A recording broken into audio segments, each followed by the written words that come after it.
on the beat.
Yeah, the real shop talk. Just come and take a listen. Some grown men with unbiased and honest opinions, and with no agendas, so you just gotta check it. Talking love and life from a male perspective. We keep it authentic, real, no filter. Leave a comment, be part of the show. We here to give you 5 gentlemen's views about manhood, no doubt. This the show you've been needing, yeah, it's the real shop talk. Let's go.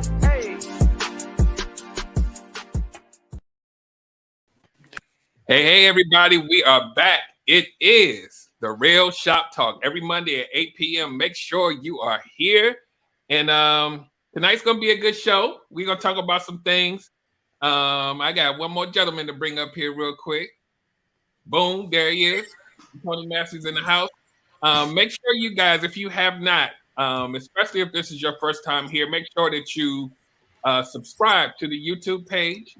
Make sure that you click that bell. Make sure that you are able to get every notification. Make sure you click that thing and make sure you say you want all the notifications and make sure you get all this good information, whether it's today, whether it's all the shows we've done before, and the things that are in the future to come. So make sure you do that. Make sure you also invite 5 friends next time you come, because I guarantee you you're going to enjoy this episode. And make sure you click that thumb to make sure that you let YouTube know that you like the content. So what I'm going to do tonight, we're talking about the dangers of condoning reckless behavior. We're going to tell you exactly what that means in just a short few minutes. But first, what I want to do is, and also let me put the website here real quick. Make sure you go to realshoptalk.net so that you can get to all of those social media platforms, Facebook, Instagram, YouTube, but especially YouTube. Make sure you check out that YouTube link so you can get all the past shows. So without further ado, what I want to do is go around, let everybody just kind of do a brief introduction, just in case this is your first time here. First, my name is Derek Jones, and I am the host of the Relationship Gumbo podcast every Wednesday at 8 p.m. I'm also a certified life and relationship coach. And you got a lot of you guys know this already. This is my last show, so it's bittersweet, but we're gonna make it a good one for you guys. So I will pass it on to my man Gunter Man. Hey, what's up, guys? I am Gunter Man. I'm the host of the Gunter Man Show every Thursday night on Instagram Live, 7:30 Eastern Standard Time. I'm also a relationship with self-life coach. I'm also a host of From Self-Love to Self-Care seminar workshop doer. So throughout the year, I'll be running seminars throughout the year. So I'm looking forward to this.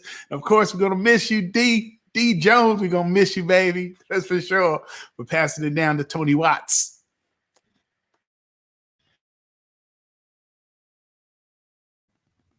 Good evening, everybody. Glad that you guys came to join us. This is going to be an amazing conversation. So my name is Tony Watts. I am the host of Triumphant TV. It's going to be an incredible evening tonight. So check us out Saturday at 8 o'clock. That's where we are at Triumphant TV. So I'm going to pass it over to my namesake. What's up, bro? I only let you get away with that because you're older than me.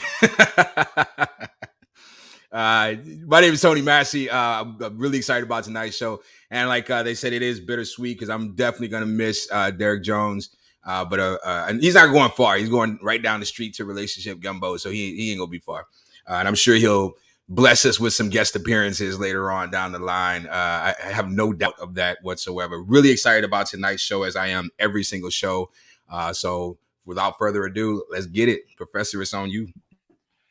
All right. So tonight, again, the title is The Dangers of Condoning Reckless Behavior. So because we are an all-male show, I want to skew this towards the men. So this show, the larger umbrella above everything we're going to talk about tonight is male accountability. We talk about this all the time. I'm sorry. John Singletary is also not on the screen. And he is handling his business. You guys know he's talked about retiring, so he's handling all of that business. So he's going to be gone for a few weeks, just making sure that he's taking care of everything he needs to take care of, and he will return shortly after that. So back to the topic. My bad. So we're talking about accountability for men. We know that women go through a lot of probably some of the similar things we're talking about tonight. But what I always say on my show, and also this one, is we can split the hairs and really look at each other, because a lot of us, for some reason, can't do that. Like, we can't look at ourselves without saying, what about them? So tonight, I'm telling you right now, this is the disclaimer. This is not a what about them show. We're going to talk about men. We're going to look in the mirror. We're going to talk about some stuff that's going to be I believe is going to be some things that some of you guys are going to need to share with the men in your lives, because male accountability is something that we don't really, a lot of us do it, but a lot of people don't really talk about it, and we definitely don't see it a lot. So the dangers of condoning reckless behavior, this is the direction that we're going to do for this show. We always hear people, women, our community talk about different things that happen, like fathers missing from the home, deadbeat dads. We hear people talking about being physically abused, emotionally abused by men. Tony Massey always talks about those guys at the gas station. We hear about this type of thing happening all the time.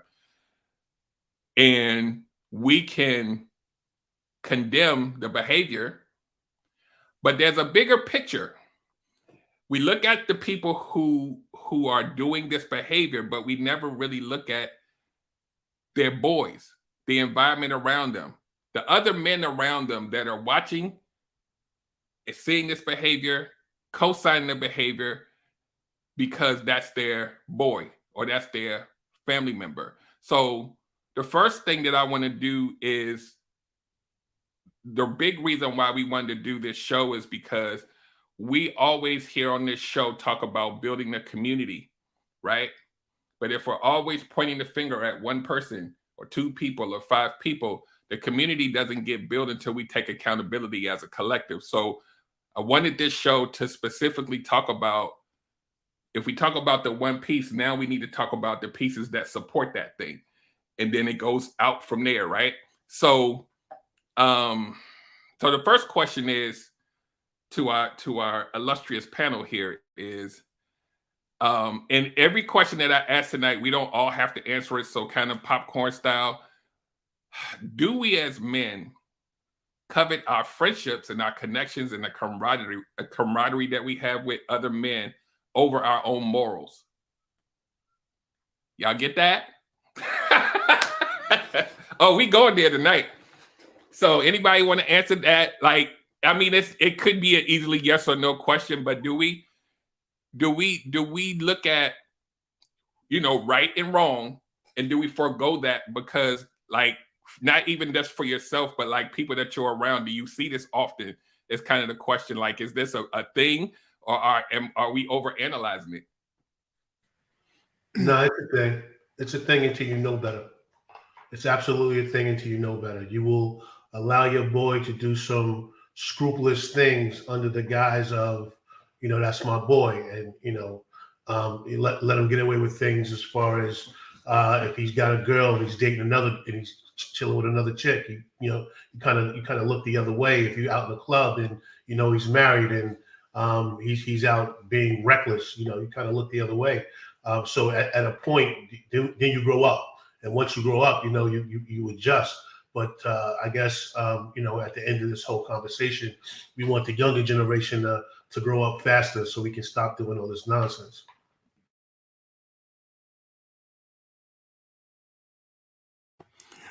When I think about being youthful, you almost like want to feel like you're not trying to judge nobody for doing what they do. Who am I to tell you that you shouldn't be doing something? But if you're saying to judge it against my own moral, my own standards, I really can't point my finger and speak with such judgment, because I could think about what I used to do too. But now to be of this age, 35 and older, now you're as we say, you're a grown ass man now. So what do you do now? If you're kind of hanging with a group of people, I can't be the guardian of everybody's mouth. But if it's a close home, if it's a Tony Massey, if it's a Tony Watts, if it's a Derek Jones and John Singletary, and we boys, you're going to get checked. And you guys already know me. I mean, if you ever had a private conversation with me, I'm coming like I'm all smiles.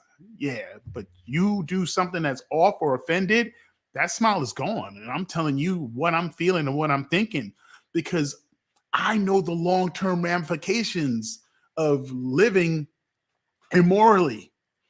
I know the ramifications. So I am not just speaking to you with anger. I'm speaking with you with passion and pleading. Do not go that route because you think your needs are being met, but they're not being met. How they're so not being met that you can't even see how they're destroying who you really are desiring to be. I'll pass it. Yeah, I think everything that I would say, I don't want to be redundant, has already been said. I think that the hard part for me, the hard part of doing this when I was younger is I did not want the spotlight turned on me. It was that whole "he who is without sin cast the first stone" type thing. Not understanding that that concept wasn't freeing person from persecution. It was just freeing them from overt persecution. You know what I mean? And understanding that you have to, examine yourself. So I never really felt like I could sit on that seat of righteousness until I got a lot older and understood that, just because I'm dirty doesn't mean you can't get clean. You know what I mean? I'll land there. Yeah, I think for me, I was really what's the good word for it? I was Mr. Goody Two Shoes. Like when I was younger, like I was the one who I never really put myself in with a crowd that did stuff. But there was a time where I was rolling with some people that was doing some stuff. And I think the emotion and the feeling that I had when I knew what they were doing was that as long as I'm not doing it, then I'm kind of safe. Like we can hang, but as long as I'm not doing it, then it's all good. And I remember feeling like, like this is like I'm gonna give you an example. There was a time when when I first went to college in Baltimore, right? There was this nightclub, and I had never really been to like a major like thing like this. And I'm a college student now, so I got I got a couple friends, but the larger perception of going into a club and seeing all of these, the local guys, because I wasn't from the city, they were standing like so that there's a path that you have to walk through. You have to walk through them to get through the club. And every time a woman came through, they would aggressively like grab their butts. But then the women, when they turn around, you see 100 guys. So now you don't even know. And I remember feeling like, oh my God, like this is what they doing?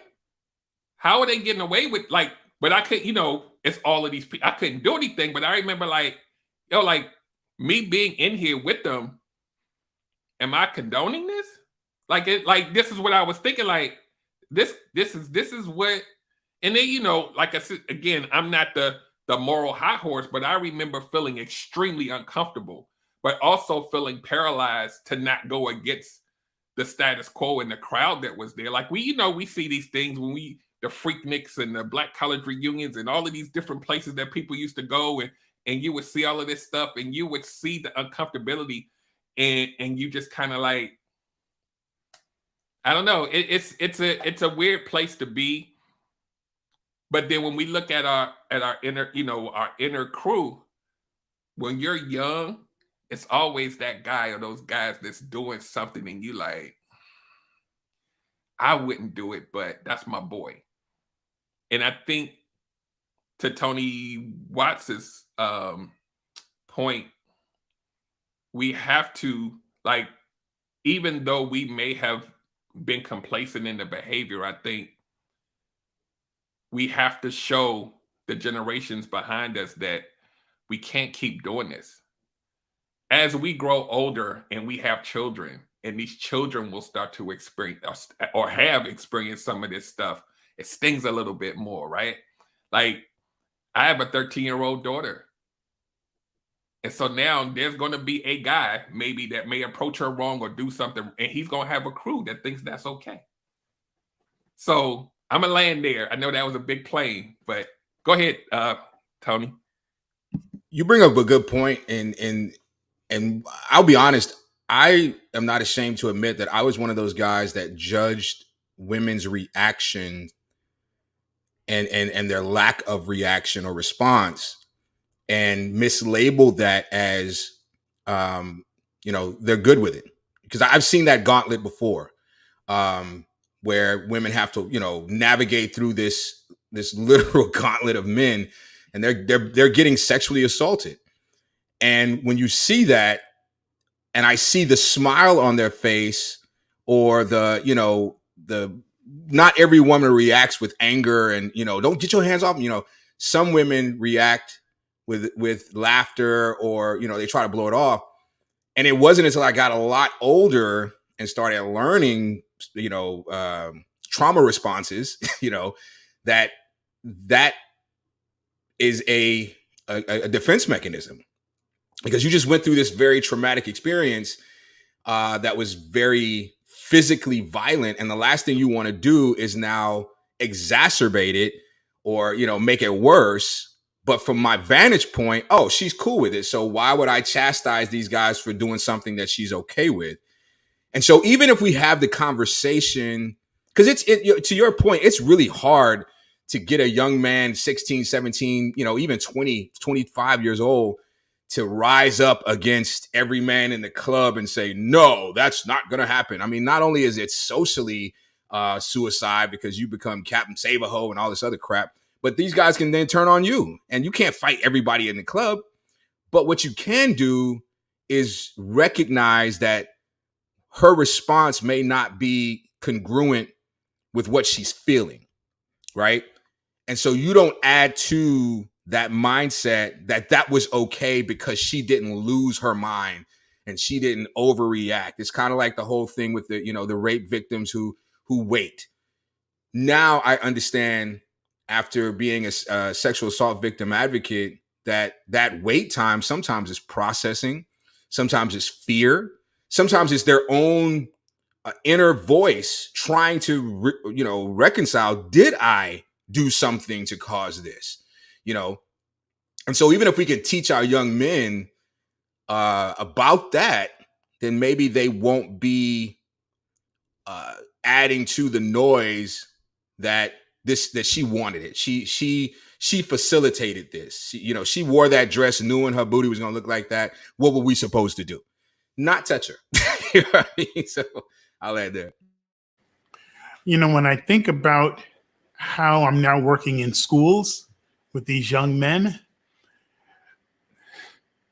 there is a compass around these young kids, and I'm talking from their early teens to now high school ages, that there's an element inside them dying to do the right thing, wanting to do the better thing, wanting to see the good that is out there in the world. But then there's life, and what life is showing you in your own hometown, under the peer pressure and under the trendy sayings and the habits, you kind of just conform. But it's to catch them at that age and at least plant the seeds. And planting the seed is hoping that as time goes on, that something will water it. Or if we plant the seed, then someone else will water it. And to get them to look inside themselves and say, like, I do want the better thing. And if the better thing is what I want, then I can't go doing those other things. Because, what I do is with these kids is like, I get them to think about, if it's like you're almost rebelling against yourself and what you're trying to take on in life and to become in life, if you do any type of negativity. Even though we know as an older person, some of our greatest strengths are built from ugly situations that we did, poor choices that we made, or horrible traumas that we ourselves have been through. So what is the balancing act? How do you figure out? So I said, my job is to at least give them the choice to know not to do wrong. If my voice is all that, All I want to do is to be over and over and over again that it is an option, that there is another way. Because when you're looking through the things, can I do, should I do, will I do, you want at least to have that seed of here's the better thing in all those situations. So I was going to do this later, but I'm going to do it now. We are up against the clock as far as training young men to get to a place where they have a deeper respect for their counterparts. I was told by a friend this week, two friends, as a matter of fact, and the stories were told an hour apart. First one told me that her daughter went to a party so she could, so because she's a photographer, so she went with her daughter so her daughter could capture the party. Young boy, 17 years old, was having a party. I'm not going to say what sex it was because we're keeping the show on males, but 17-year-olds were told the person who can twerk on my son the best gets $150. So if we're trying to curve a certain mentality, right, for children to really respect the women around them, right, and you have a birthday party and your parent is saying any young girl here that twerks the best will get $150. The pot went up to $300. And I'm like, what parents were there to allow little girls, because you're 17 and under, to twerk on little boys? What are we doing? Right? So that's that story. The second story that came in was, we have dance recitals. We know dance recitals forever. A man said he goes to a dance recital for his little cousin, want to see what's going on.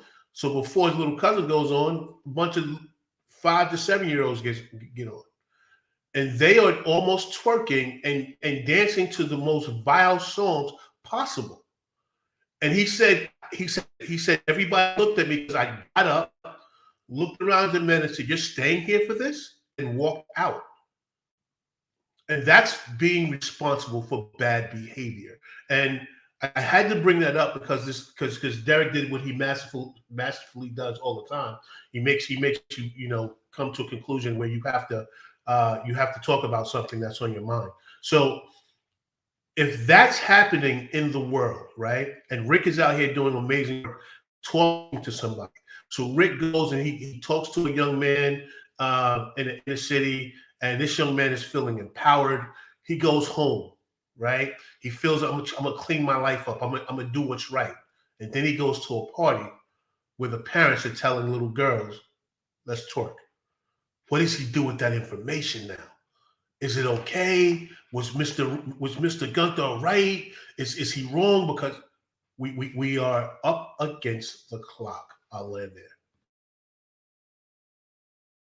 I didn't even think about the parents. That's a whole. We can do that, but let's. Wow, so much nuance to this one, right? So a little bit of nuance on the original question. Being complacent with the behavior, and we just talked about that. Do we give passes based on the severity of the quote unquote crime? You follow what I'm saying by that? Like, depending on what it is, then we'd be like, all right, cool. We still cool. But like something more severe, we may actually say something. But if it's something that's egregious, but it's not like on whatever your scale is of being too much, do we give them passes for the smaller offenses, or do we just condone everything? Anybody want to comment on that? You want to give an example? I think I know what you mean. So if like, Tony Watts, if I was to slap a girl on the butt, you and I are hanging out, and some girl walks by, I'm married, my wife, and I was slap a girl on the butt. What's up, girl? That girl fine as hell, Yeah, it's very wrong. And if Saya was there's no way in hell I would do it. And you may give me a talking to, and you may, correct me and, hey, bro, that ain't cool, blah, blah, blah.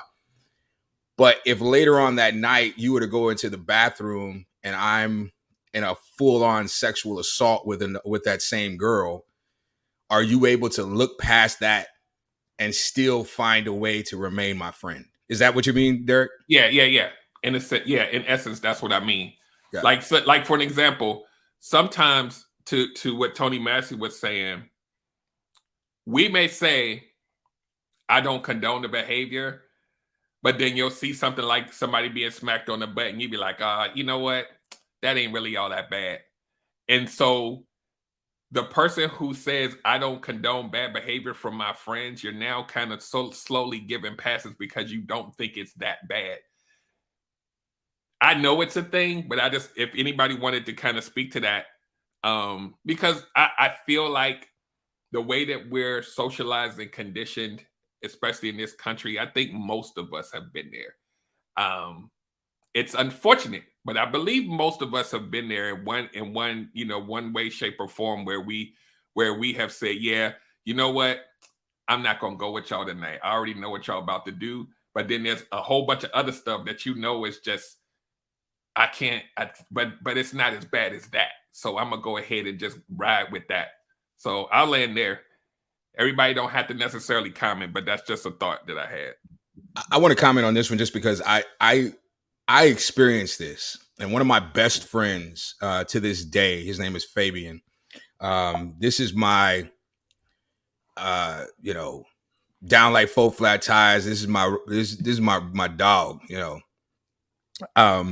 When I had an affair on Jordan's mother, my first wife, he gave me an ultimatum that to this day I appreciate. And that ultimatum was, end this or never speak to me again, because you're better than this. This is not who you are. And I can't sit by and watch you destroy your marriage and destroy your life and be this person and we cool. And I remember feeling so hurt by his words because I felt like he was choosing my wife over me, my wife at the time over me, because we were all friends, right? What I didn't realize was he was choosing me over my behavior, right? He decided and understood that if I condone this behavior and I look the other way and I allow boys to be boys and I allow you to just get this out your system and all the excuses that we use for bad behavior, then you and I can never meet at the same place again because I allowed you to be that person. And he's the reason that I ended that affair. He's also the reason that I eventually fully confessed, because I got caught, but I went around. I mean, I circled around the truth, man. Like it was like I was hovering, you know what I mean? Like I wasn't clear for landing. And it was him that said, you owe her the truth. And so even though it cost me everything, because of his influence and because of his unwillingness, not inability, but unwillingness to allow that to slide, I had to come clean and tell the whole truth.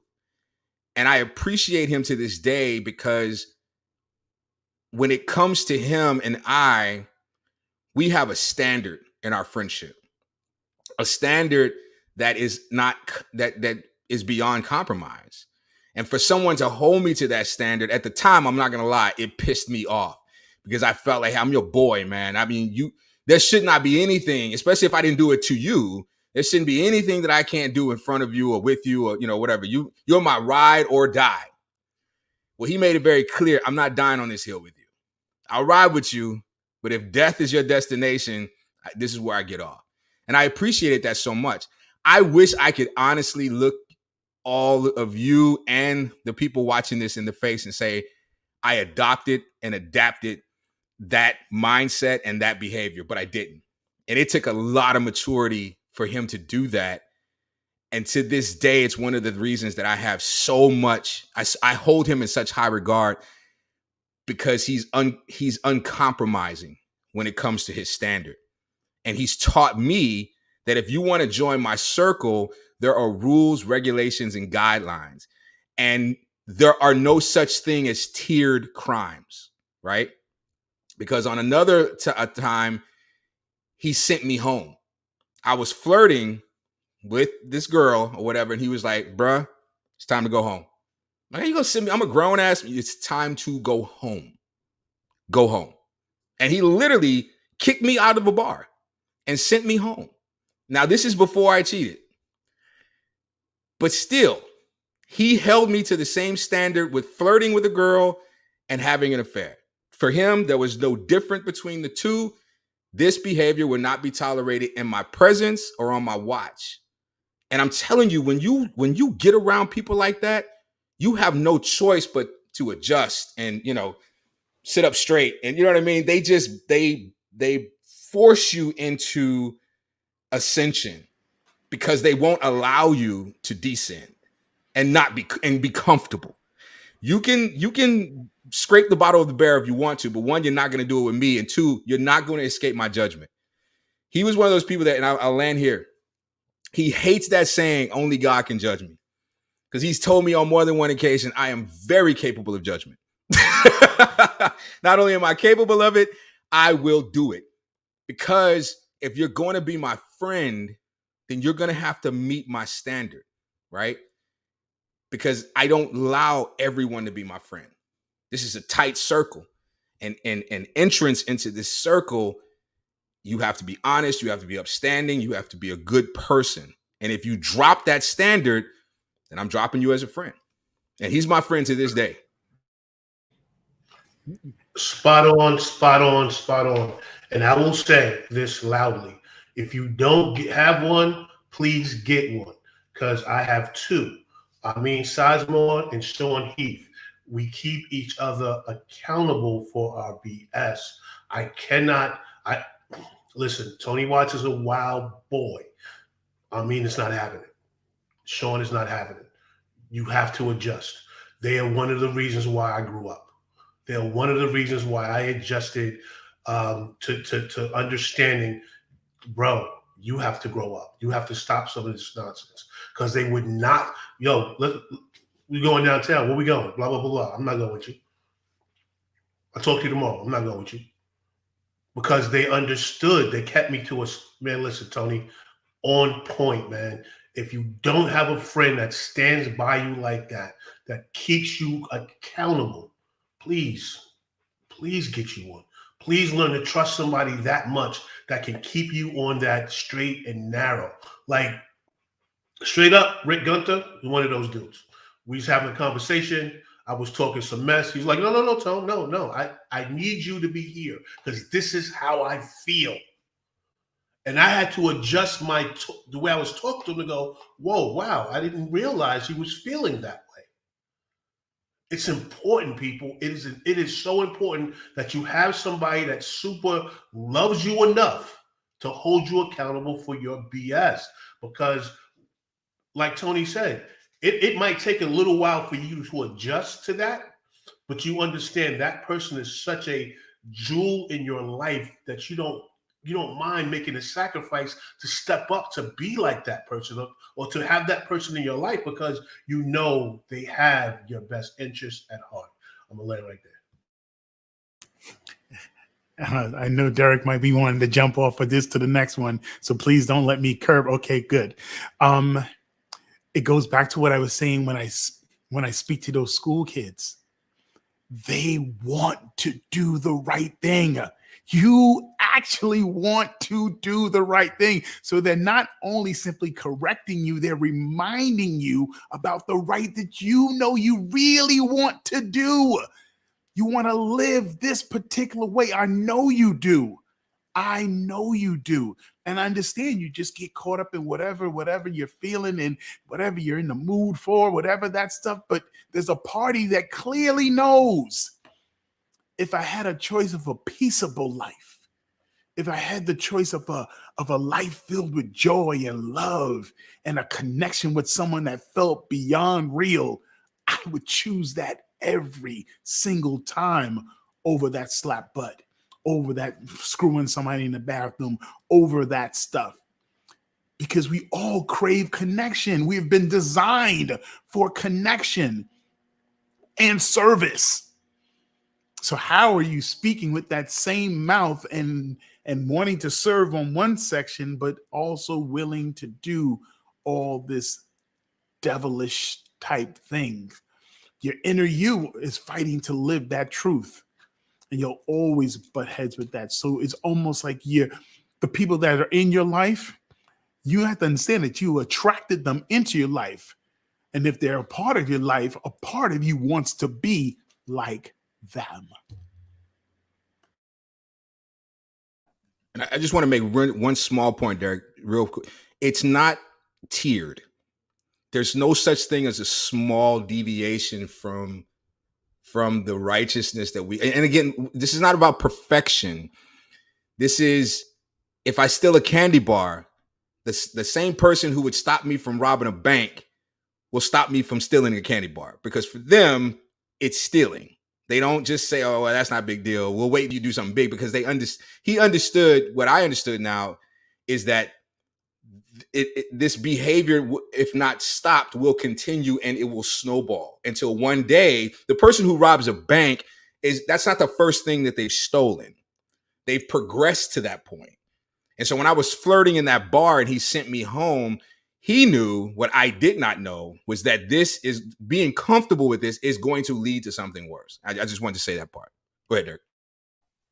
Yeah, absolutely. Absolutely. And this also brings another point too. And it kind of tiptoes into where I was going to go last, which is, what are some things that we can do to kind of push this narrative towards building a better community. But now there's a new question or a new angle here, based on what you guys just said, especially the two Tonys. Our boys are meaning our friends, not our sons, but our boys, men in general, how high regard we hold our friends, how we cling to, in a lot of cases, the validation and acceptance of our crew, of our boys, no matter how old you are. If you have a set of friends, you hanging out at the cigar bar, or whatever it is, no matter what age you are, those friends, whether we like to admit it or not, they almost kind of mean everything. Whether you're in a relationship, like you think about how we were as teenagers and in our early 20s, the crew was everything, right? We grow up as adults. Maybe we retain some of those same friends, maybe not. Maybe you gain some new ones. But those of us who have male friends like that, that we really cling heavy to, the question, I guess, would be, would this not?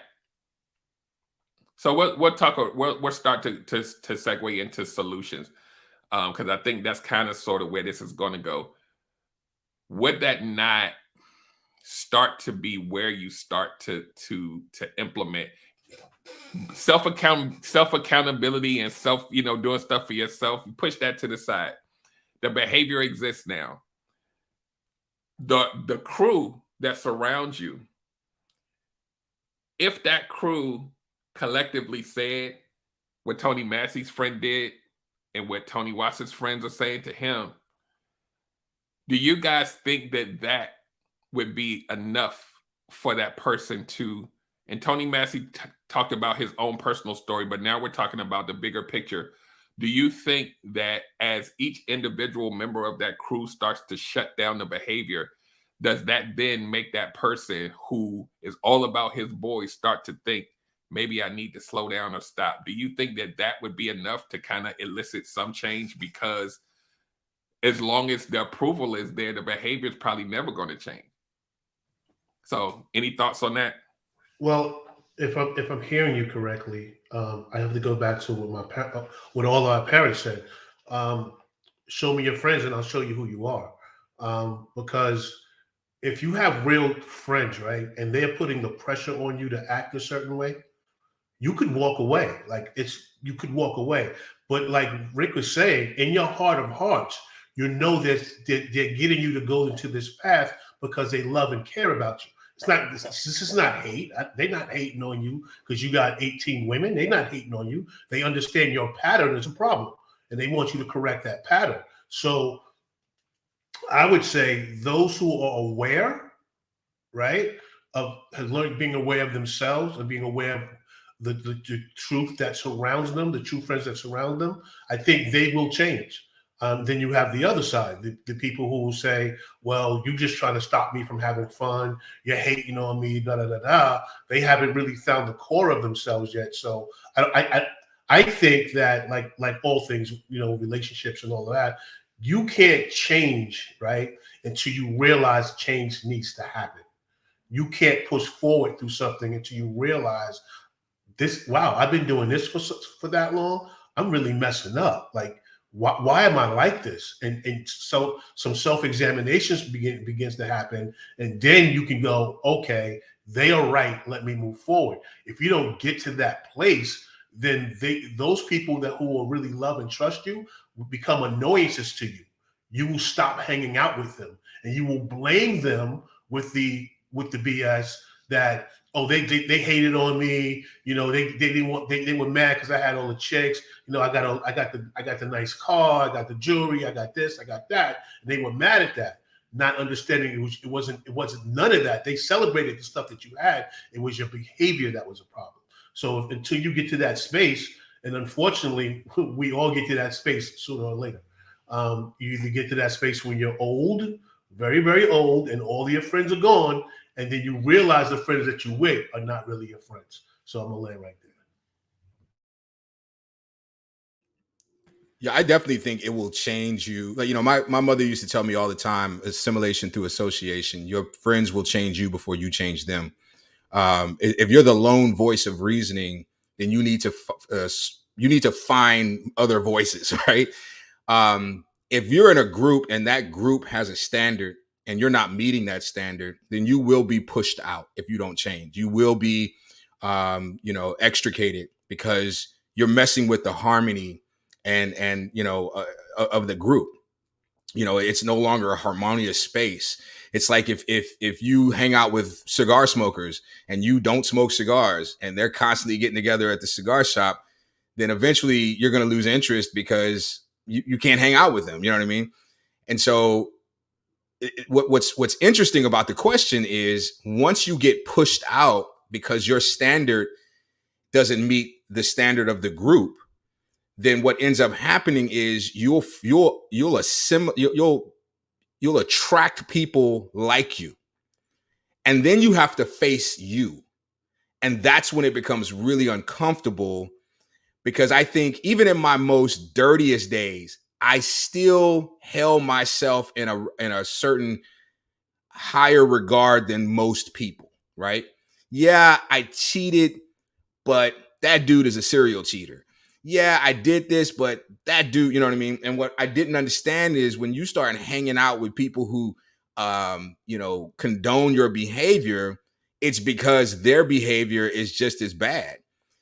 And now you find yourself in a conundrum because the reason that you were attracted to those other people, the ones that pushed you out, is because of what Gunter Man says. I think we all have an innate desire to do the right thing. I think that's inside of us.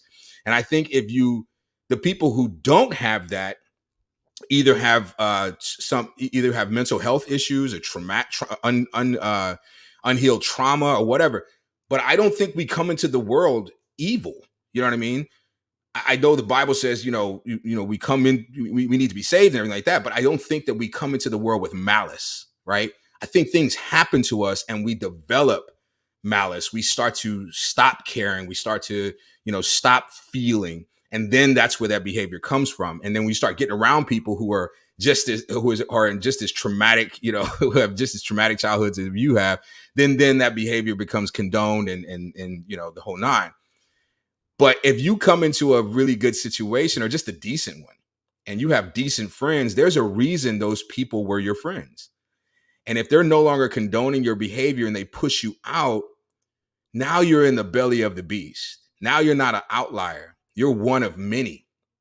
Like I can't imagine, but I mean, going to prison and you went to prison for something nonviolent or whatever, and now you're in this environment where everybody's bad. You know, everyone has done something bad.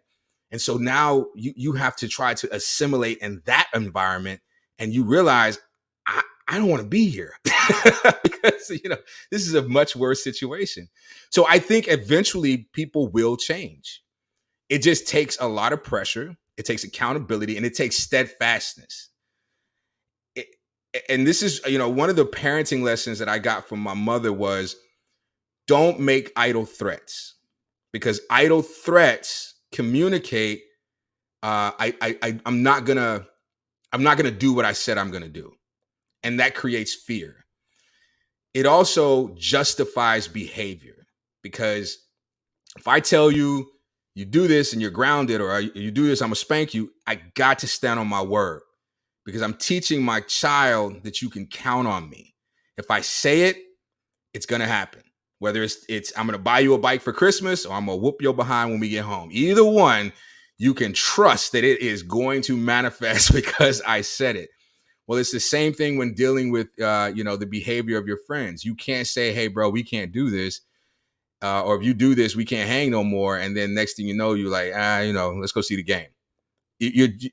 That type of condoning behavior, to me, is worse than silence, because it says, I am willing to look past your transgressions because your friendship means that much to me, as opposed to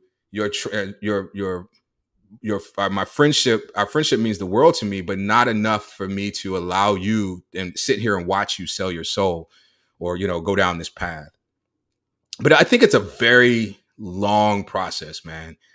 And as adult males, I think it's hard to do it with new friends. I really do. You know, if the friends I grew up with from college, from high school, even from the Navy, they'll change me. But it's hard making friends as an adult, especially for men. My wife can make friends with a woman in the bathroom, and they'll be besties for the rest of their lives. For me, I mean, even this group, it's hard making friends later in life. And so if y'all were to say, hey, Tony, you gotta change, you gotta give up cigars. All right, man, I'll holler at y'all.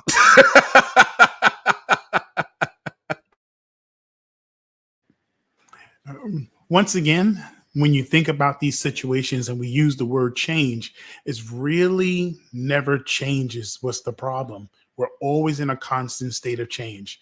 As new information comes in, by our own free will, we're deciding and choosing new ways of thinking and believing and seeing a situation. The problem that we have is the letting go. That's what we have. Letting go of these old behaviors, letting go of that particular thing that makes us comfortable in some area of our lives. You know, letting go of that familiarity, that thing that's familiar to you. That's what makes it hard. Who am I if I no longer do those things? You know, growing up, like I said, is being on tour from the age of 16, 17 years old, dancing for all these people. I never really grew up with a core set of friends. I was the person that was oftentimes popular, so people would want me to be a part of their clique, but I wasn't doing what they were doing, so I got kicked out over and over and over and over and over again. If you stop and you think about it, people who have known me from a childhood, from the elementary school on up, you can't tie me to any one clique of people, because I was constantly pushed out. Even with my popularity, I would want to make sure I pick him up for a good time, because Lord, he's going to rip up the place. He's going to bring all the people over. I'm going to be able to have my pick of the women, because I'm going to say I'm with that dude in the middle of the circle that just ripped it up, blah, blah, blah. I'm with him. But now when it comes home now to want to hang with me and do what they doing, nope. After a while, they're like, nope. I ain't. And now say if I wanted to stay with the group, I was easily swayed into the stuff that they were doing. See what I'm saying? Like, I think that my ways and my priorities will hold faster and dominate because I am that person. I'm a mover and shaker. I'm a doer. So I'm thinking that I'm going to change the group. Oh, no, no, no. That group will change you quicker than you will ever change that group. So that's what we do. See, now, mind you, being an adult is different than being a kid. Because for a kid, your friends are everything to you. When you're older, you realize you're not even friends with probably any of your high school. Now, if social media wasn't a thing, if social media was not a thing, who would you actually be hanging out with that you went to high school with? And then in our school, maybe 3,000 people you graduated with, whatever, how many, 300, 500 people you graduated, whatever the case may be. None.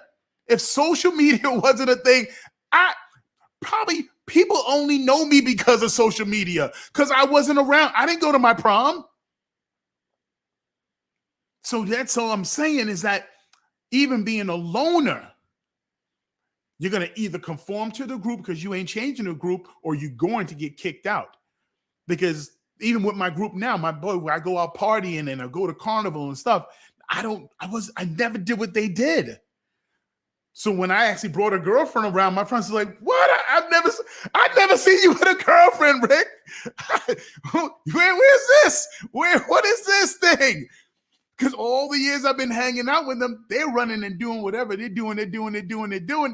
I wasn't a part of none of that. Zero. So after a while, they were like, all right, well, we're not going to really invite him somebody because he ain't doing what we're doing. So slowly I start to move him out. So younger kids don't have that. They don't have that knowledge yet. So their friends are everything to them. So all you could do at that age is plant the seed. That's it. Same thing I would say with my daughter. I said, I understand, baby girl, you're going to go through some things that you might not want to talk to daddy about. You might not want to tell daddy to some of the things that you're doing. But if it comes down to the choice between you having only your friends your age to talk to, or men that are just a little bit older than you to talk to, I'd rather you tell me. Tell me anything, and we'll journey with it together, because I'd rather you have my thoughts, my ideas, my vision, my mindset, my belief in you. I'd rather you have those things to choose from when the situation arises. Now, you may not choose you might not choose what I shared with you, but at least it was a choice. At least it was a choice. And that's my mindset for going to speak in schools. Because I want you to at least know that there is another way. Because I grew up in the Bronx housing projects, Cedric housing projects in the Bronx, 174th Street. I'm talking the dirty. You remember the Bronx back in the days was known as the murder capital. That was the Bronx. Fort Apache, the Bronx back in the day. You know, even before the days of Camden, New Jersey, and how crazy that place was. You didn't mess with people from the Bronx. So the mindset was, if I could have been moved at that age to do better, to choose better, because Lord knows when I got older and I do my dirt, I didn't even tell any of my friends what I was doing. I just kept it all to myself. So if I was hanging out with good guys, the good guys had no clue what I was living. Zero. So I'll land there. So now that we're almost at 9 o'clock, I want to start talking about. We talked about a lot tonight, but I really want to talk about what do we individually think starts to change the narrative. Not necessarily in your inner circle, but like, what are some ideas of how? And I know, Rick, you talk to some younger kid, boys and girls a lot. But what do we think are some of the solutions to try to change the narrative from a community standpoint? As we try to build a community, we know, you start with self first, and then you kind of work outward, and hopefully the change will be exponential. But what do we think for this specific topic of condoning and co-signing the behavior, to Rick's point, just so that you could fit into the clique? You're gonna do the thing to get the acceptance and all. How do we start to change this? For the shoot, some of us, and some 50-year-olds that probably need to, 60-year-olds that need to listen to this too. How do we start to change the narrative, or do we feel like it's just gonna keep going and it's just gonna be a thing? What are some ideas on how we begin to start to change the narrative? And anybody can go. More men presence in our communities. More men presence. And now when I say men presence, it might mean develop more sports teams, more sports team options, having kids have someone that they can look up to not disappoint is a step in the right direction. Being able to be a part of a team and understand that your actions affects those people. And you see what I'm saying? That the team atmosphere, that you actually start to develop that family feel of, I need to do the right thing, because if I don't do the right thing, these people are affected by me choosing the wrong thing. And for myself, that's the kind of, like I said, I grew up in the Bronx, and at my age, 8, 7, 10 years old, there was only basketball available. There was no other team sports. You had to make up your own sports, your own games. Red light, green light, steal the bacon, hot piece and butter, kick the can, Skelzies, come on, hunt, run, catch, and kiss. You had to make up your own team games. And I don't know, he's a Texas man over there, and he's like, what are these games? What I said, invention is of what you mean. Being denied things is a thing of inventions, because you don't have much, so you invent all these different things. Basketball was putting the trash can in the corner of the park where the fence meets. You put the trash can in there, and that became our basketball place. That's how we play basketball, shooting it into the garbage can. So my thing is, the first thing I think of is have a stronger male presence of guys overseeing things. It could be arts and crafts. It could be anything, but having more male presence out there, and also developing more teams. Somehow, some way, building a society filled with teams is something that will chip away, a fun way of chipping away, without them fully realizing that their actions and their ways of being will affect other people. I think another way is what we're doing, and that's not being afraid to challenge the narrative. Not being afraid to stand up and say, no, that's wrong. And it can start with a comment, because what I've learned is, going back and forth with someone on a topic on social media, you may not be able to change that person's mind, but what I start to notice is people responding to my responses and thanking me for that alternative view, because all four of us have been blessed with the gift of gab, where we are comfortable enough to sit in front of a microphone and a camera and give our opinion and eloquently state, our feelings and our experiences and our, the things that we've learned. And so what it does is it says, okay, here's someone who is offering an alternative to the pervasive narrative that is misogyny and sexism, and call it out. I did it today.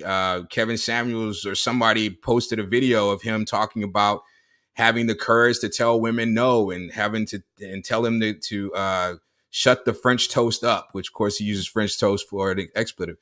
And what I highlighted in his little soliloquy was, this is somebody who has untreated pain. This is someone who got hurt. He's angry, and he's now weaponizing his anger, because there is no reason to tell women to shut the French toast up. You know what I mean? It's not necessary. And you should not be looking for opportunities to tell anyone no. That's not what collaboration is about. Collaboration is finding a way that we both can say, it's a win-win situation. I learned this, taking seven habits of highly effective people. When you compromise, one person loses. If I want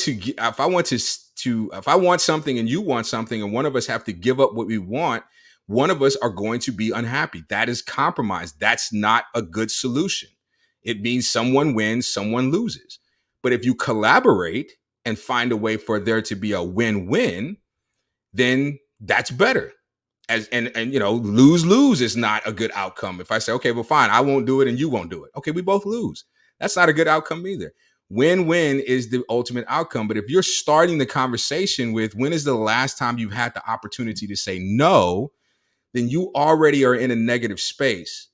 And so my thing was, instead of challenging what he's saying, I want to illuminate where this is coming from. And all the people who are co-signing this are coming from that same place of pain. And I think one thing that we talk about almost ad nauseum is the importance of healing from childhood trauma, especially for men. And we talk about it so much that it has become a thread in most of our shows, which I love, because anyone who watches more than one show understands that all five of us not only believe in the merit of mental health for men, especially men of color, but we are living examples of how it works.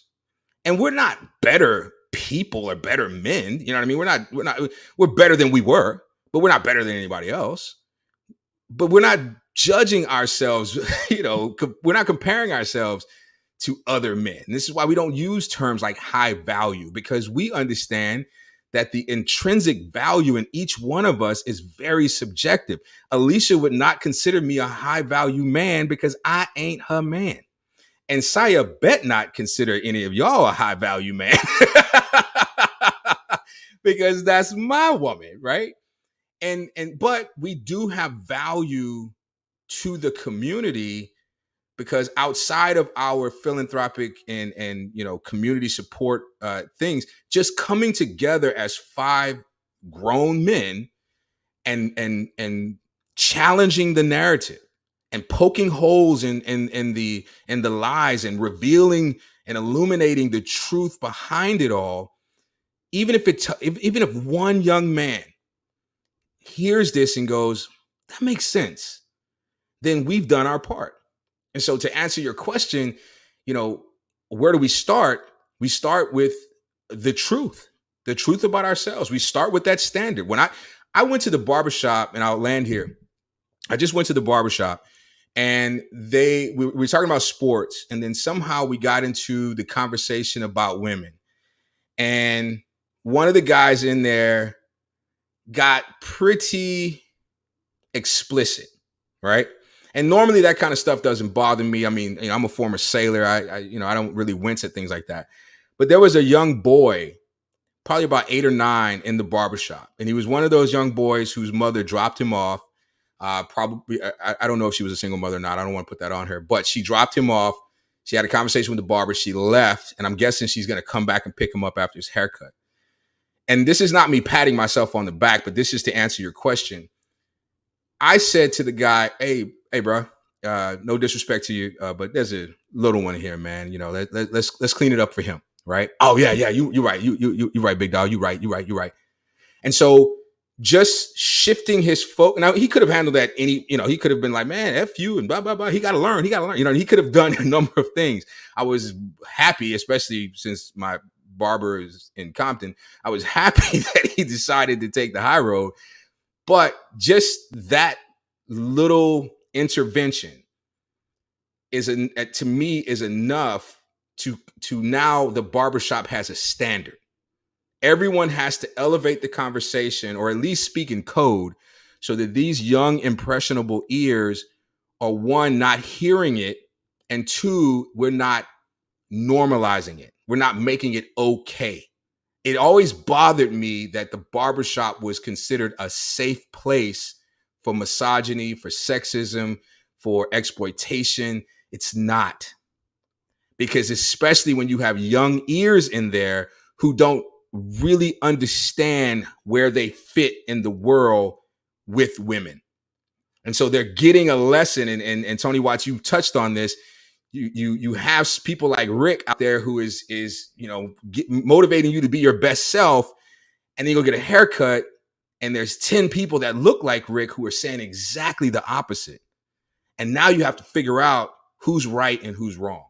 And that's not a place we should allow young men to be, especially if there's no one who can guide them to the right way. I'll end there. Well, both of you guys are absolutely on point. I think it's vital that men begin to show up in their communities again. I think it's vital that like-minded men spend a Saturday at the park. You know, just show up. At first, just show up. Don't try to just walk into the park and just try to take over. Just show up. So they begin to see from your face is familiar, right? And then you can start having the discussions needed to be had if something goes awry. And Tony, I commend you because that's important. So it was a young man sitting with a bunch of men who he could have looked up to any of them, right? And he hears this conversation, and then he goes, gets back in the car with mom, and he's saying the same words this dude used, you know, because mom trusted, because what we have to understand is mom or dad trusted the barber enough to leave my son there. So if I left my son there, that means I am entrusting you to protect him. Which when I'm not hearing at home, he shouldn't hear in the barbershop. So I'm trusting you, right? So therefore, we need to step up and go, hey, time out. You know, that's not cool. You know, that's not cool. The way if a young man talks to a woman wrong, bruh, can't do that. That's her space. And once we begin to do that, once we get to show up, we can begin to change the narrative of what's going on. Unfortunately, right, this goes way deeper, right? As we continue to do this and we continue to wade through the muddy waters, right? Because when these two people told me what they told me this week, last Saturday, I considered parents being, crazy and left field, but I didn't see it as that broad of a problem. Because if you have a party and you are allowing 17, 16, 15-year-old girls to twerk on your child with short skirts on, with grown men around, you are creating an atmosphere for the young men to listen to rappers that, all she is blah, blah, blah, blah. And you're teaching her that she needs to do something sexually explicit to get money. We are doing things that are outlandish. So we can't kick in the door like we would like to, because it's someone's reality is someone's reality. If that's what I grew up in, it's going to be really hard to show me the difference in the reality. And this goes back to what Tony said about his friend. If I'm around enough and you get enough respect for me and I start speaking to you in a different way, I'm going to be able to show you a different way of your reality. If I'm not poking holes in your reality, like, oh, you're dead wrong for that, and tearing you down, I'm never going to get anywhere with you. We have to get back in these streets and take the block back. It sounds difficult. It's going to be difficult, but slowly and surely we have to do it. Like Tony said, if we get one and he turns around and does something different, wonderful. I'm gonna pat myself on the back, and if my son is listening, he'll tell you. My son is in California. He's 31. He started a group like this that they meet once a week and just talk about how to be men. That's what they do. My second son has such a high moral conduct that it scares me sometimes. I'm like, yo, whose child are you? Because I grew up a certain way. Forget it. We don't even get into it. But they are mature young men that I wish in my 20s and in my early that I was like them. But they came because I understood they had to have a certain quality about them growing up. I always told them, you can have as many women as you want, but each and every one of them need to know about each and every one of them. You're not going to run around here acting like you're a playboy breaking hearts. If they don't know that you talk to somebody else, then we can't do that. And you only have friends. Girlfriend, that's a whole different ball game. And when you get a girlfriend, we'll discuss what that dynamic looks like. Because I didn't want them to go through the dredginess of breaking hearts and then having their heart broken and going through that whole cycle of things, continue cycling. I'm gonna land right here. My 31-year-old, when he was I think he's 25 or 26. He's in California. A young lady really, really cared about him. And they were about to do whatever he was about to do. And he stopped and said, listen, I don't feel the same way about you as you do about me. And I am in a position right now where this will be good for me until I get to where I need to go. But I'm not going to do that to you. He called and told me that. I'm sniffling on the phone and go, my God, boy, you are light years ahead of me. My God, boy. So we have to begin to raise these kids like that to understand protection of your mother, your sister, your aunts, your cousins, your friends is communal. And once they begin to understand that, we can move them into another light. And I commend Rick for being, I understand the situations Rick was in. I understand the environment Rick was around. Rick had a standard. I'm not doing that. So if you want to push me out of the crew, push me out, but I'm not doing that. And until we begin to raise men that say, I would rather value my values over your friendship, and that's when we're going to really start making a change in this community. I'll lay right there. Derek, I would just like to co-sign what Tony Watts is speaking about his son, because while I was in San Francisco, I spent the evening with Tony Watts' son. The words that were coming out of his mouth, his desire for his dreams to come true. Him and his roommate and myself sat on the floor in the middle of his living room, shared a meal, and just talked about life. And like, these are two young dudes that are just not talking about just frivolous stuff. They're talking about, how do I take my art form and his fashion, because everyone's in fashion, one's in art form. How do I take my artistic fashions and collaborate and change a society of people, and joining groups and understanding that their perspectives are not going to be shifted by the group, but to start a whole new group. I'm like, what? What? It was uplifting. It was invigorating. It was filled with, like, at the end, like, they hugged me. They're like, yo, thank you. I'm already calling you uncle. This is what he said. I'm already going to call you uncle. And these are two young dudes that could be ripping and running the streets because they got the personality. His son got the personality to go out there and bop, bop, bop, bop, bop, bop, bop. He got the mindset. Bop, bop, bop, bop, bop. He could be turning them out. But his thing is like, how do I push this art form? How do I spend this time I have moving and making the thing that I'm passionate about not only better, but to make it a community of ways of people being and thinking and seeing life. So I'm co-signing that he's just not saying this about his son. It is his son. Yeah, that's amazing. And I think everything that you guys said is spot on. I think for me, I always want to emphasize, just like I do with any hardship or anything that you're trying to overcome, don't look at the big goal so much that you don't do it. You look at the little pieces.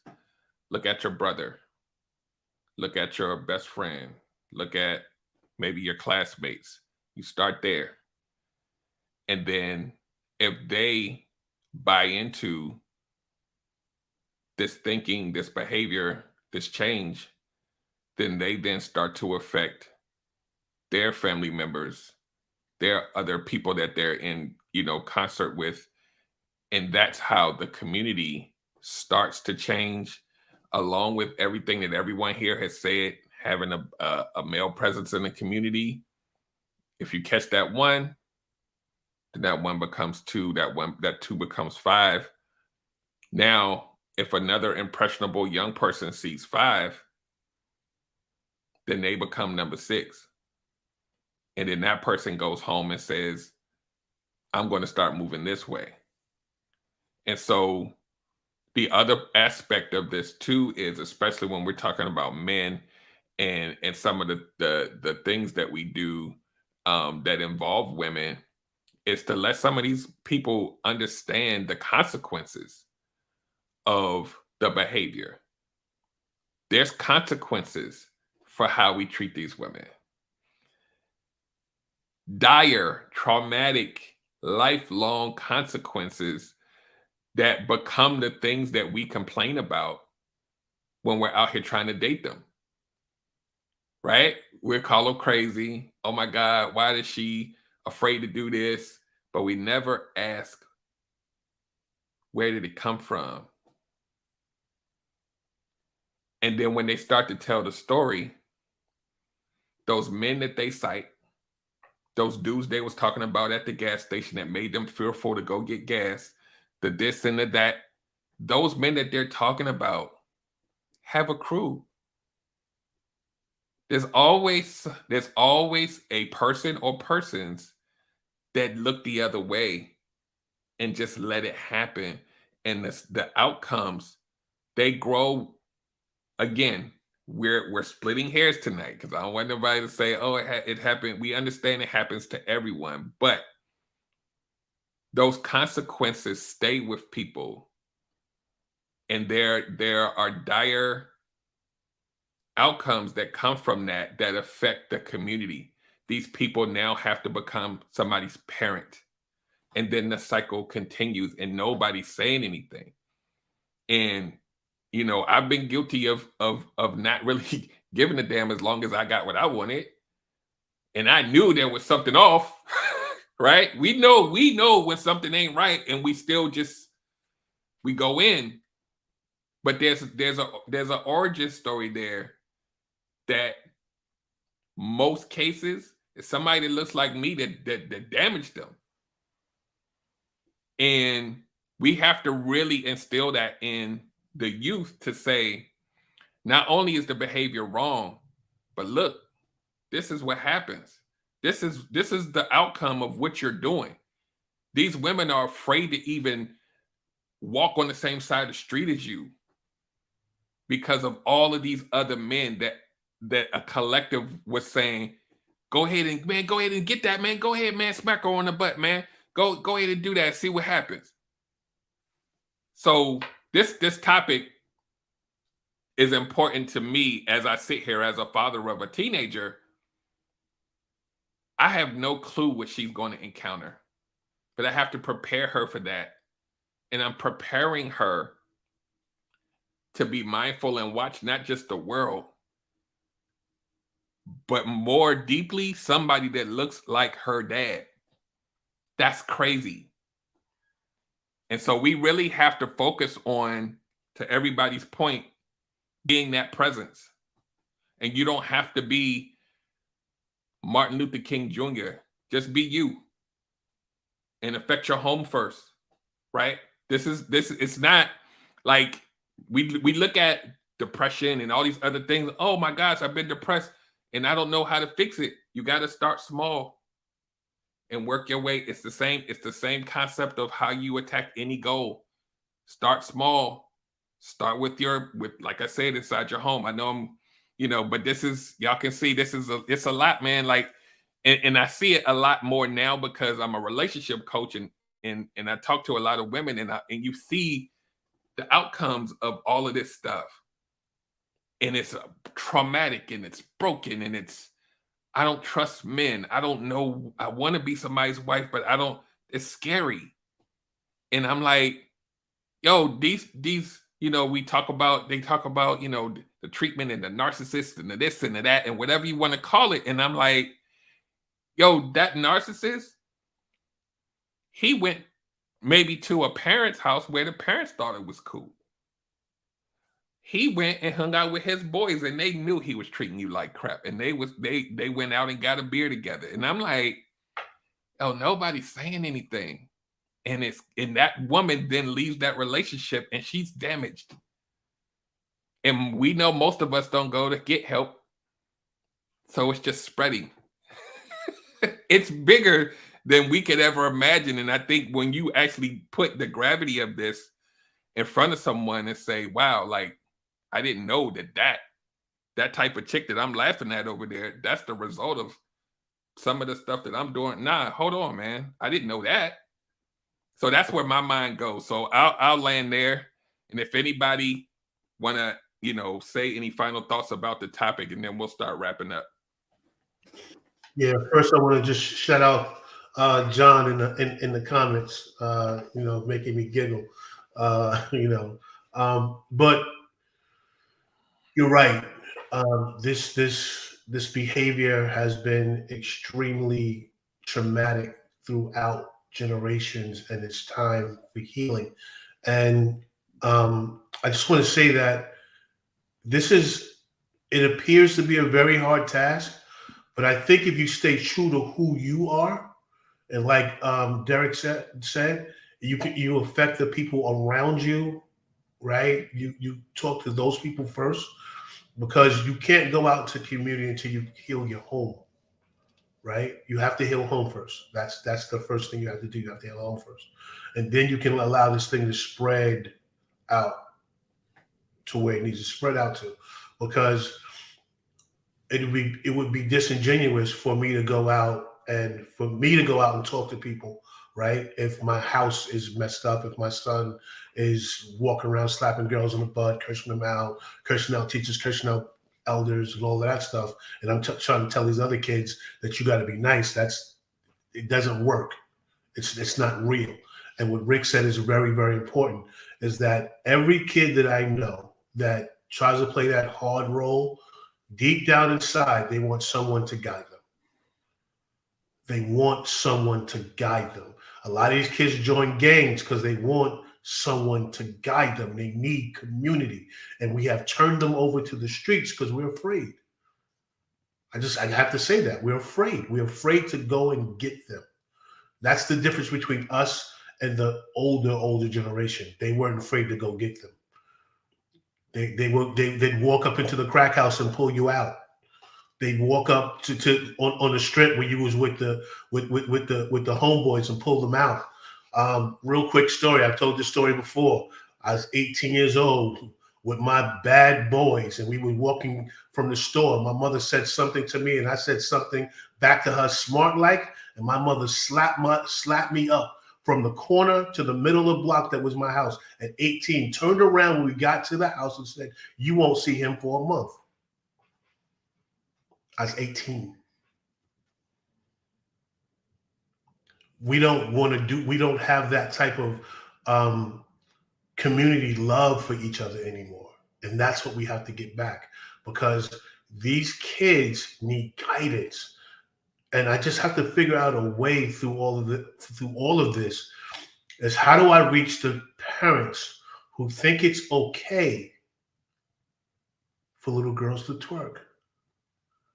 How do we reach the parents that thinks it okay at a dance recital that children under 10 years old should be listening to raunchy music and dancing to it?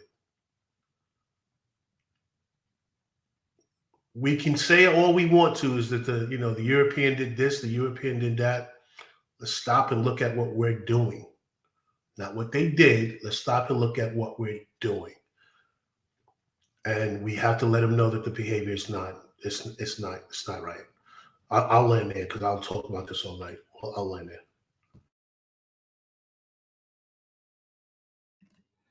So I was in the Navy for 16 years, and I've been on ship a few times, and we would run these drills. What would happen if the ship ran aground? What would happen if the ship took on water and started to sink? What would happen if somebody fell overboard? All of these different scenarios, and we would run these drills. And as you know, even if you've watched movies, even if you weren't in the military, the ship has a captain. And that is the ultimate authority on the ship. So much so that he can actually marry people and hold court. He has legal authority on a ship when the ship is underway. It's literally like a country, a sovereign nation within its on its own. And he's been invested this authority to make decisions for the ship. At no point during those drills did we have a moment where we sat down as a community and found out and did an investigation to find out who was at fault. Never happened. We had incident investigations, and those investigations were not blame. Who do we find to blame? They were finding holes in the process, because the idea was if the process is fixed, then even a malicious person can't, ruin it. And Derek, I know you know this working at NASA. I'm sure that I hope NASA has the same, mindset when it comes to quality control. How can we make this human error proof, right? But we didn't spend a lot of time trying to figure out who's to blame. We just fixed the problem. We tried to figure out, how do we fix the problem and continue the mission? How do we fix the process so that it never becomes an issue again? Even if somebody wants it to, we put controls in place that prevent malicious people from doing malicious things, right? Because we all know locks are not for honest people. They're for people who are trying to bypass the lock. And so when it comes to accountability, I take my leadership examples from those military leaders who focused on solutions and how do we continue the mission, and not this idea that we have to point blame at someone. And so when it comes to these conversations about accountability and about how do we improve our community, I'm so glad, Derek, that you drew a line in the sand at the beginning of the show and made it very clear we are talking about men, right? And it's not to be exclusionary, but you cannot focus on everything at once. You have to put your focus on one thing at a time. And once we deal with that issue, then we can move on to the next. But unfortunately, people have found it to be very lucrative and very provocative to attack and vilify women, especially Black women. It pains my heart when men actually have the audacity to say women don't want to take accountability, but then in the same breath call themselves kings and leaders. That's not how that works. If we make better men, we will have better communities. It's as simple as that. And Tony Watts got a chance to brag on his son, so I'm gonna brag on mine a little bit. My son is a great man, but he is the son of a flawed man. And everything that I did, I didn't just make him better than me. I exposed my flaws so that he did not have to walk roads that I walk. I never hid anything from him. And he made mistakes. Now, he wasn't perfect. He did a lot of stupid things.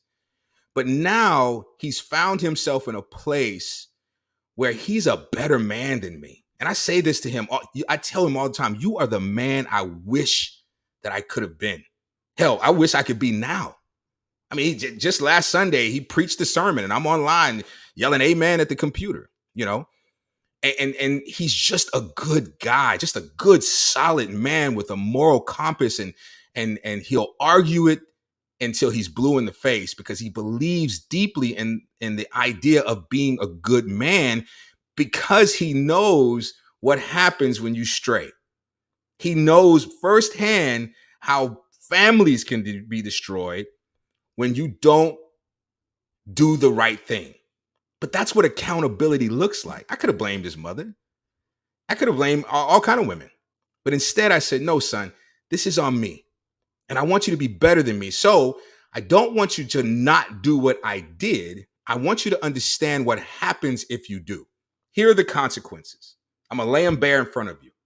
And yeah, I got a great life now, and I got a wonderful wife, and everything is honky-dory. But let me tell you about these times where I sat in a corner and cried because I destroyed my family, because I was selfish and because I didn't understand the consequences of my actions. This is what's going to happen if you do that. And here's where it started. You got to give up porn. You got to give up, you got to stop looking at women, at sexualizing women, because it's a slippery slope, bro. And I'm not telling you what I think. I'm not telling you what I learned. I'm telling you what I went through. That's the level of accountability we have to go through. Because like Derek said so eloquently, these crazy psycho women that you keep encountering, there's a man that looks just like you that created that. They didn't come out the womb that way. And you can blame like Tony White said, you can blame the government, you can blame welfare, you can blame Reagan, you can blame anybody you want. But if you sit and listen to her, it was someone who took advantage of her, who exploited her, who manipulated her, who weaponized her vulnerability. That's why you're dealing with who you're dealing with. So if you want to improve the dating pool, improve your circles. If you want better women, hold men accountable. Simple as that.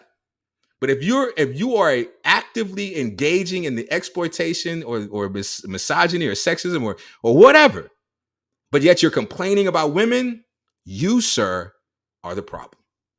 Whether it's coming out your mouth or it's falling on your ears, and there's no pushback. My circle, you can't talk like that about women. I'm not going to do it. And do not share sexy photos of women with me. Thank you, but no thank you. Because I got a whole wife. And I love the fact that she has the code to my phone, and I don't want any misunderstandings. It's as simple as that. So help me keep my house in order by keeping that crap away from me. Besides, I have reached a point in my life where women are more than ass and thighs to me. I was elated when a black woman became a Supreme Court justice. Rihanna got pregnant, didn't impact me at all. No disrespect to Rihanna. I'll land there. They both spoke about this, the home. It starts really with the home. Letting your family, your friends, and those who you live in close proximity as you speak these things. So I'm speaking about these four guys. Five guys, John's online too. We have to test the waters. We have to see what comes out of our mouths when we get squeezed. See, because before you move out into the communities and blow up, you got to practice and practice and practice and practice at home. Practice catching yourself. Practice apologizing for not handling. Practice saying, well, you know what? Can I pull you aside and can I start all over again? Can I start all over? That wasn't good. Because if you don't practice, or if you're not actively practicing, you're going to step on the outside and you're going to have too many slip ups that the kids that you're trying to affect are not going to hold fast to the right you have done. It's going to be eliminated with those wrong actions, with that wrong slip up. So you have to practice at home. Practice talking to your friends about stuff. Practice messing up, not on purpose, but you mess up, and how do you repair it? How do you fix it? How do you step up and say, it was me? And to say something and you say, oh, wait, I don't have to stick to that. I said it, I was wrong, and I don't have to be wrong and strong. I don't have to stick to it. I can say, hey, I was wrong about that. Let me tell you what I'm thinking and how it should have been said. And that's where it means to start home, because before we could be any of these four guys and we could be on screen talking all this. But if it comes out when we're in our private life, we ain't doing much of anything. This is just lip service. You got to practice at home. So when you're out in relationships, out in the streets, if you can't stop yourself from having those negative episodes, people are going to see you as being that, not all the good that you're doing here. So you have to practice at home. You must practice. And if you're a single guy, develop close friends that know your business, and people have the right to check you. You can just start there. People can check you. Hey, you're doing that wrong. What do you mean you're doing it wrong? And you go through your normal reaction, and your friend says, okay, is that the best way you want to be? Practice. Okay, you're wrong. But look how you're handling this, Rick. Look how you're saying, listen to the words coming out your mouth. How are you going to move a nation if this is how you're acting in private? These things start at home, and you got to practice them. So when you get out into the real world, you've already shaped your mind and your habits and your words and your truth, because you got to speak from truth. Your truth to know that there are better ways. And I've chosen those better ways so often that in public, when I'm trying to affect kids, that I know how to respond, even when I'm hurt, even when I'm offended, which is not always easy. So everybody, guess what time it is? It's time to ramp it down. And the first thing I do want to say is this was an amazing show. We definitely need you guys to share this with the men in your lives, even if they're not in your lives. Just share it with all the men you know, because I don't believe there's a man that's in your circle or in your purview that hasn't experienced what we talked about tonight. And a lot of them need to understand the nuances of it. And I think we hit a lot of it tonight. So this was an excellent show. The second thing I want to say, as you guys know, this is my last show. So I just want to say that I appreciate the fellas. I ain't going nowhere. I just want to be on the screen. I'm here. But John sent me a what is it, a reel earlier today, and there was a quote from the reel that said, when you narrow your focus, you expand your capacity. And so I have to narrow my focus in order for me to become what I need to become, to affect the people that I need to affect. So I want to be able to do that with a ferocity, with a fervor, so that I can do the things that I've dreamt of doing. I've been doing that Relationship Gumbo podcast and where it spawned from for like 3 years straight. So now that tree is grown as hell. It's time to bear some fruit now. So it's go time. So like I said, guys, the community that we have built and are building here, I'm intertwined in the spider web. So I'm here, I'm accessible. Tony Massey said earlier, I'll be coming back as a guest, periodically, just to kind of, we still have a bond we built. It's almost been a year. So we can't take that away from this whole thing. So I appreciate this whole experience. The people, some of y'all have been here since day one and y'all still rocking with us. That's not a small task, it's a small feat to do on social media in the internet universe. So I appreciate everybody who's been rocking with us. And those of you who were part of the Relationship Gumbo family that came over here to support me and then now support the crew here. So that's all I got, man. Like I said, I'll be around. I just won't be on the screen. I'll probably be in the comments or something. But I can't. I gotta get my focus on it. So that's it. Thank you, guys. I appreciate you, brothers. Love you all. I think our greatest gift to you is to let you end the show.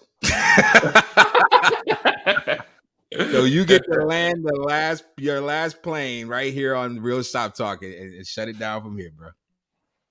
All right, guys. We're gonna wrap up the show. Everybody, make sure that you hit that website down below. It looks a little different now. Make sure you go there. Follow all of the social medias, the Instagram, Facebook, especially YouTube. Make sure you click that subscribe button. If you haven't, tell your friends to click that subscribe button even before the next show, so they can be ready for the next show to come. Invite 5 friends. Like people always say, bring a +1, bring your +5. We need to get the momentum going. We need to get those thumbs and those likes going, so that YouTube can see that this platform is somewhere that people need to really come. So on that note, we're out of here. Everybody, you have a good night. Make sure you take care of yourselves, especially yourselves, and also everyone around you. To the point of this show, make sure that you take care of the community. So we will see you. Well, we will. I'll say we for now. Y'all will see everybody next week, 8 p.m. every Monday, like clockwork. Just keep coming back, and y'all gonna keep getting this this food. So we will see you next week, same time, same place. Y'all have a good night.